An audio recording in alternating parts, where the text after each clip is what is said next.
Have you pulled your natal birth chart and you see the 12 numbered spaces and you're like, what the heck does that mean?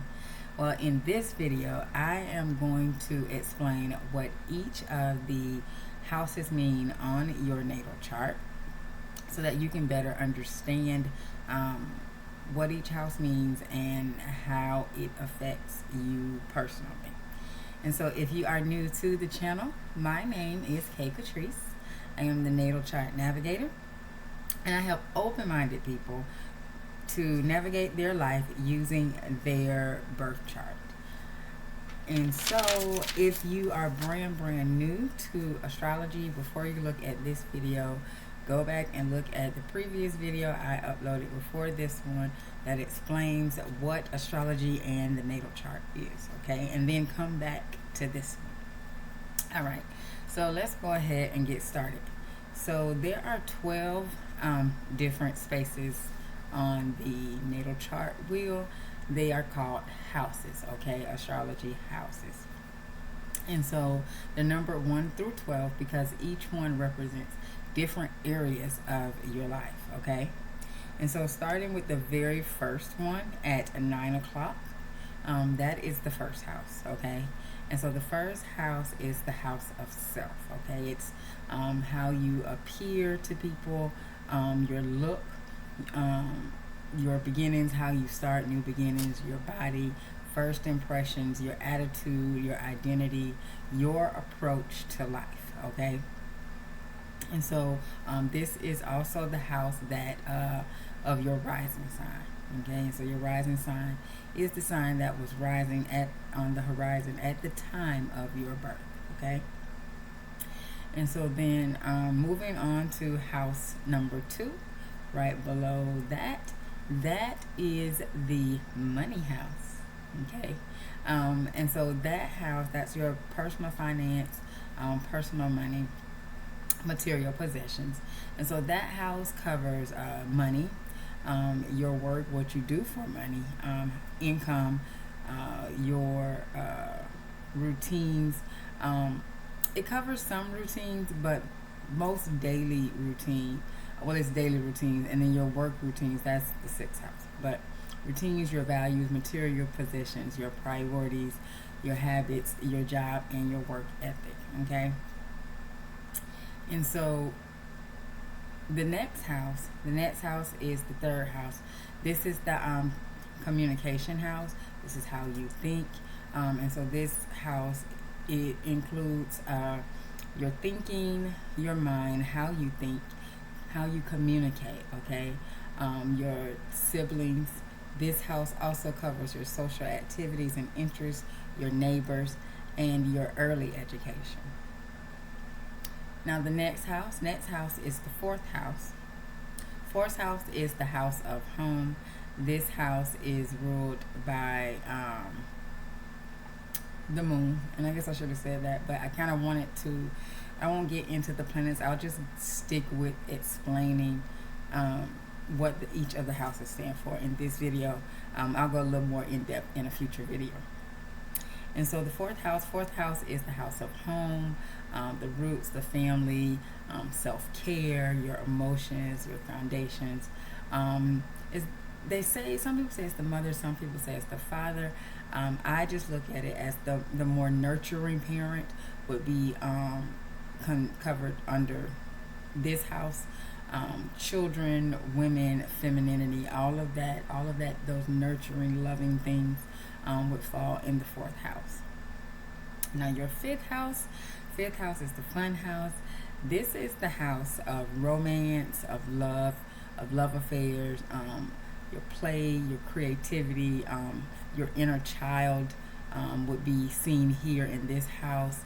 Your fertility, your joy, your self-expression, drama, how you respond to or participate in drama. That would be your 5th house. Now your 6th house is the house of health, of fitness, your systems, your analytical nature, pets, domestic pets, work habits, organization, your sense of usefulness, and how you give your service to the world. Okay, now the first 6 houses, those are the houses of you and what's close to you. Okay, and so if you have planets, more planets in the bottom half of the house, you have what is called a night chart. Okay, and I won't go in depth in this. I'll talk about it in a future video, but just know you have what's called a night chart.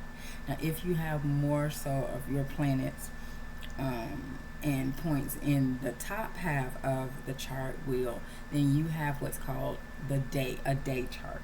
Okay, and so starting with so the bottom 6, that is all about you and the self and your private areas. Okay, what you don't show to the world. Okay, now the top half, starting with the 7th house, that is public, what you show to the public and how you interact with others. Okay, and so the seventh house is the relationship house. Okay, how you interact with others, not just romantically, but in a business sense. Any type of relationships, marriage, contracts, business partnerships, equality, sharing, your interpersonal style, how you interact with others. The 8th house is the house of a shared finances. So it's right across from the 2nd house, which is personal finance. So this is shared finances. So this would be sex, intimacy, your shared finances, inheritances, taxes, loans, assets, property, joint ventures and goals, your partner's resources, anything that belongs to others when it comes to finance that are connected to you. Then you have the 9th house. 9th house is the house of philosophy and wisdom, higher education, law, religion, cross-cultural relations, ethics, travel. All of that is, and now 9th house is long distance travel. 3rd house, which is the opposite axis, that is short distance, local travel. Then you have 10th house. 10th house is the career house, okay, and it shows your career, your long-term goals, structure, status, your reputation. This is talking about your public image, okay. This house is, they say it's the father, is representing here. I say it's more of the masculine energy, the not so nurturing parent, because not all fathers are not nurturing, and not all mothers are nurturing. It could be flipped.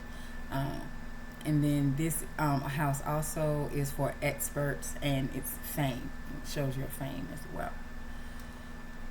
So then the 11th house is groups, friends, social awareness, humanitarianism, technology, hopes and wishes for the future. This house also does, when we say technology, social media is covered up under this house as well. And then the 12th house, the very last house, this is the house of endings, closure, spirituality, solitude. This is the house of the unconscious, your subconscious, limiting beliefs, what's hidden here. This is the house of karma, the afterlife, old age. This rounds off the wheel. And so when you look at the wheel, you start here at the self, the very beginning of you, and then you go around the wheel, and as you go around the wheel, it's literally growth. Okay, so you start here as a baby in the first house, and then you grow as you go around. Okay, and so I hope that this video helps you to understand what each of the astrology houses correlates to in your life.